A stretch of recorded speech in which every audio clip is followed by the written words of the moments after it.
যেন অহংকারী না হয়ে পড়ে। বিনম্র থাকতে হবে। সেই ধনকে ব্যবহার করতে হবে উচিত কাজের জন্য।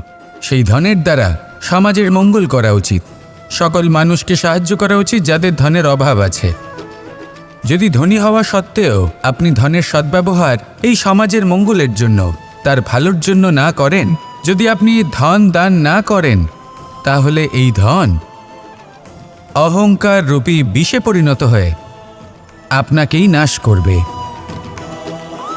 তাই ফলে ভরা গাছের মতো নত হয়ে থাকুন, বিনম্র হয়ে থাকুন, দান করুন আর আমার সাথে ভালোবেসে বলুন, রাধা রাধা। মধু কারই না পছন্দ বলুন তো?